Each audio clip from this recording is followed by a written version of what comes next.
In a part of your documentary, you show headlines from around Kenya about this issue. But for an audience that's outside of Kenya, this will come as a strange thing and a shock. Can you explain what is the underlying news angle to what's happening to the characters in your film? Mm-hmm. So throughout the film, it was really important for us that we had this really personal, intimate story about the grandma and her relationship with her grandson. At the same time that this is happening to a lot of other elders along the coast. You know, they're being ostracized from their families, they're being chased from their families, they have to try and find shelters. And so throughout the film, it was important for us to try and figure out how do we have that news component throughout, you know, with the radio, you know, kind of in the beginning, middle of the film. And then closer to the end, you know, I don't want to say too much, but her story happened. And it was important for us also just for the audience to understand that this is still continuing.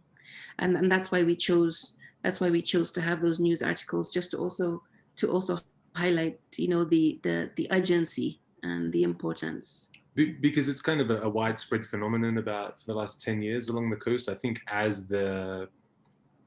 you know, looking at the history of the area, you know, I guess 100 years since the first European missionaries came, the kind of demonization that has happened towards the traditional religion, and because the coast is traditionally like an Islamic area, I guess a lot of the religious tensions are kind of being directed towards the Traditionalist. I guess, yeah, the traditional, the animist religion of the area, and I guess there's a lot of confusion and a lot of competition for souls, I guess, in the area, as well as compounded with a lot of youth unemployment and the need for resources and young people wanting motorbikes and smartphones and wanting to move to the city.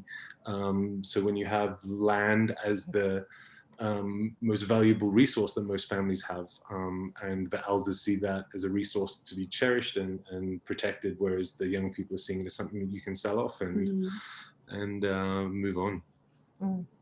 So religion is a thread throughout both of your films. Amjad, were you cautious at all? Were you worried at all on what others might think of when they saw your film and saw how religion was portrayed in it?